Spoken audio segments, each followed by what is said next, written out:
नमस्कार, सत्यहिंदी.com पर आपका स्वागत। मैं हूं शैलेश। पश्चिम बंगाल में SIR का जो ड्राफ्ट है वो सामने आ गया है, लेकिन एक बात सामने नहीं आई कि कितने रोहिंग्या या बांग्लादेशी या अवैध मतदाता वहां पकड़े गए। बड़ा शोर मचा था। बीजेपी के एक नेता ने आरोप लगाया था कि वहां 1.25 करोड़ के करीब अवैध मतदाता हैं, घुसपैठिए हैं, यानी दूसरे देश से आए हुए हैं। जाहिर है दूसरा देश कोई और नहीं हो सकता, बांग्लादेश, क्योंकि बंगाली दोनों तरफ है। तो बार बार आरोप यही लगाया जाता है कि बांग्लादेश से मुसलमान वहां आ गए हैं। लेकिन जो SIR की रिपोर्ट आई है, मतलब जो ड्राफ्ट आया है, उससे तो इसका कोई पता नहीं चलता।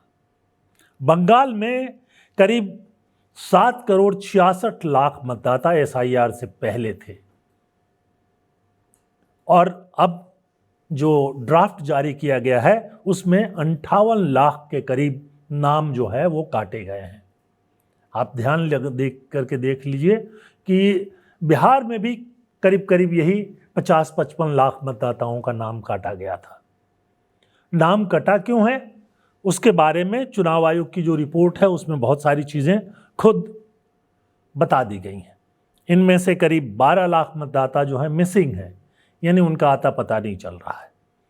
मिसिंग कौन है? हो सकता है ये ऐसे नाम हो जो कि वहाँ से छोड़कर चले गए हों, या ये भी हो सकता है कि वो सचमुच घुसपैठिए हो। तो आखिरकार जब ये पता चल गया कि 12 लाख लोग ऐसे हैं, तो सरकार उनका पता करके उन पर कार्रवाई करने के लिए क्या करेगी? अब इसी तरह से आप देखिए तो करीब 1,83,000 मतदाता ऐसे हैं जिनके बारे में चुनाव आयोग कह रहा है कि वो संदेहास्पद है, मतलब वो नाम डुप्लीकेट लग रहे हैं, हो सकता है कोई और गड़बड़ी उसमें पाई गई है। तो यानी ये सब जो आपत्ति दाखिल करने के लिए अभी समय मिला है, उसमें आपत्ति दाखिल करके लोग इसको ठीक करा सकते हैं। कुल मिलाकर जो चुनाव आयोग ने अभी जारी किया है उसके हिसाब से 4% नाम जो है अभी ड्रॉप किए गए हैं, यानी काटे गए हैं। जैसे बिहार में हुआ था, पहले 55 लाख के करीब नाम काटे गए, फिर जोड़े गए और कुल मिलाकर के 65 लाख नाम वहाँ से कटे। तो ये भी अभी तय नहीं है कि फाइनल लिस्ट आते आते क्या होगा। लेकिन अब एक बात तो इसमें सामने आई है कि ये जो बड़ी संख्या में घुसपैठियों के होने की बात की जाती थी, वो कहीं पर उसका सबूत नहीं मिला है। हालांकि चुनाव आयोग का काम है मतदाता सूची तैयार करना, और ये सुप्रीम कोर्ट भी कह चुका है कि चुनाव आयोग को नागरिकता का फैसला करने का काम नहीं करना चाहिए। लेकिन जिस तरह के दस्तावेज चुनाव आयोग मांग रहा है, उसके आधार पर जितने भी विपक्षी राजनीतिक दल हैं वो यही कहते हैं कि असल में चुनाव आयोग नागरिकता की ही जांच कर रहा है। वो एक तरह से नागरिकता रजिस्टर बनाने की तैयारी कर रहा है, या उसकी वही काम कर रहा है। तो अब सवाल ये उठता है कि जो भी नाम सामने आ रहे हैं उसके आधार पर सरकार कार्रवाई क्या कर रही है।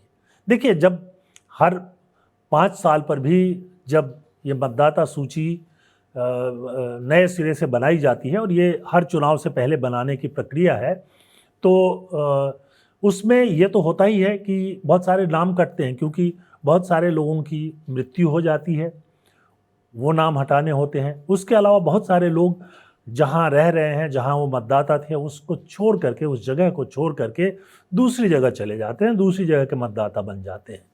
तो ये एक सामान्य प्रक्रिया है। SIR को लेकर जब बिहार में हंगामा मचा था, तो एक बड़ा कारण ये कहा गया कि भाई जल्दीबाजी क्या है, आप इतना जल्दी क्यों कर रहे हैं। बहुत अच्छी बात है कि इस बार चुनाव आयोग ने बंगाल में और बाकी 12 राज्यों में जहां वो SIR कर रहा है वहां तुरंत चुनाव नहीं है। कुछ राज्यों में मार्च अप्रैल में चुनाव है, मई तक विधानसभा का गठन होना है, उनमें बंगाल भी एक है। और तो बंगाल में एसआईआर के लिए पर्याप्त समय है, किसी को कोई आपत्ति नहीं है।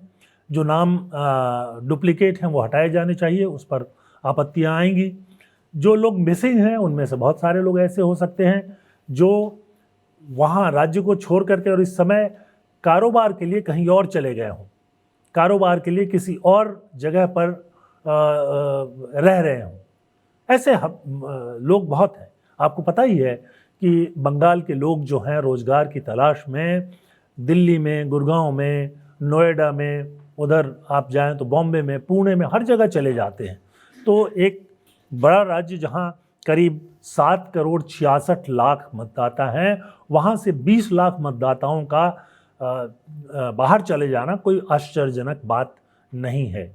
बड़ी संख्या में आप देखते हैं बहुत छोटे मोटे काम करने के लिए बंगाल से लोग आकर के बड़े शहरों में रहते हैं। आमतौर पर बहुत सारे लोग उसमें जो घरेलू सहायक का काम करते हैं, बर्तन साफ करने का काम करते हैं, बड़ी संख्या में हैं वो। तो वो लोग जो हैं जो वहाँ नहीं हैं, अगर उनका मतदाता सूची में वहाँ नाम है तो जाहिर सी बात है कि वो अब वहाँ के मतदाता नहीं रह पाएंगे। जहाँ वो रह रहे हैं वहीं के मतदाता होंगे। लेकिन बहुत सारे ऐसे लोग भी हैं जो कुछ समय तक काम करते हैं दूसरे शहरों में जाकर, फिर लौटकर अपने गाँव में या अपने शहरों में चले आते हैं। ऐसे लोग कई बार चाहते हैं कि उनका नाम उनके जो मूल शहर हैं या मूल गांव है वहीं पर रहे, और अब तक ये सुविधा थी। लेकिन अब चुनाव आयोग अगर इसको ख़त्म करना चाहता है तो इसमें भी कोई एतराज़ नहीं हो सकता। नियमतः कुछ समय बना हुआ है कि इतने दिनों तक आप अपने शहर में, अपने स्थान पर नहीं रहते हैं तो आपका नाम मतदाता सूची में नहीं हो सकता है। लेकिन सवाल तो रोहिंग्या का है, सवाल तो घुसपैठियों का है। सवाल ये है कि आखिरकार जिन घुसपैठियों की बात की जा रही थी, जिनकी चर्चा शुभेंदु अधिकारी जैसे नेता कर रहे थे, वो कहाँ गए? क्या ये सब कुछ ममता बनर्जी पर आरोप लगाने के लिए किया गया था? देखिए, एसआईआर को लेकर बंगाल में ज़्यादा हंगामा नहीं हो रहा है। उसका कारण एक बहुत साफ है। ममता बनर्जी का तृणमूल कांग्रेस जो है वो बंगाल में हर बूथ पर मौजूद है, हर बूथ पर उनके कार्यकर्ता है, और इसलिए जब एसआईआर शुरू हुआ तो उनके कार्यकर्ताओं ने मतदाताओं के बीच जा करके और उनको फार्म जमा करने के लिए प्रोत्साहित किया, उसमें मदद की, और इसलिए वहाँ कोई ज़्यादा गड़बड़ी की बात अभी तक सामने नहीं आई है। अगर होगी तो वो धीरे धीरे जब ये रिपोर्ट इसकी जांच पड़ताल होगी तो फिर आएगी। बिहार में जो विपक्षी हैं वो उतने संगठित नहीं थे और इसलिए इस पर खूब हंगामा हुआ, तुल दिया गया।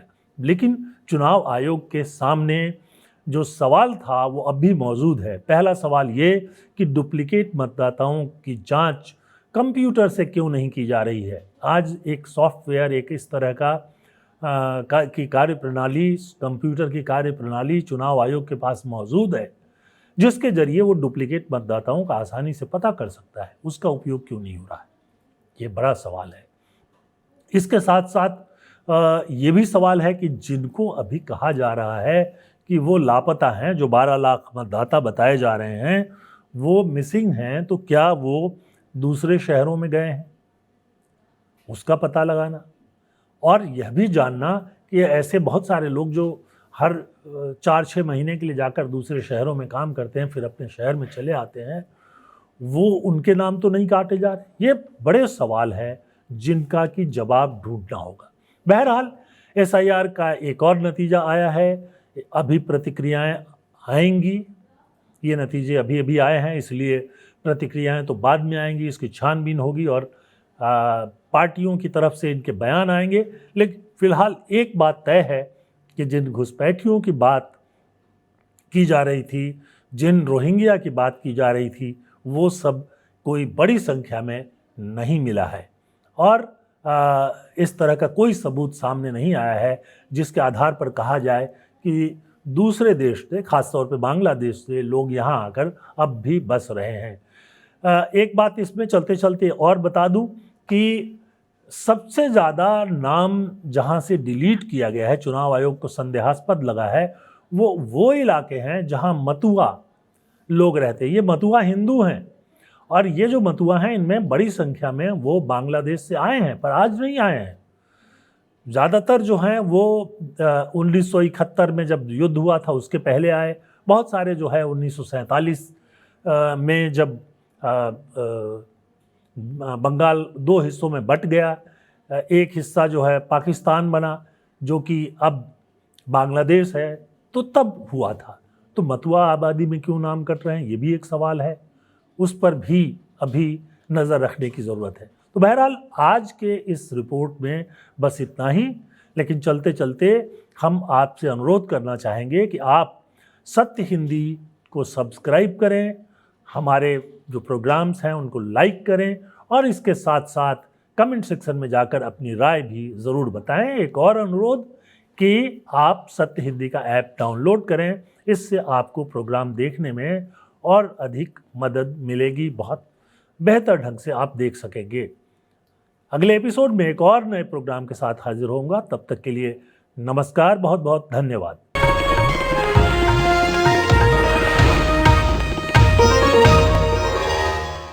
Copyright disclaimer under Section 107 of the Copyright Act 1976. Allowance is made for fair use for purposes such as criticism, comment, news reporting, scholarship, and research.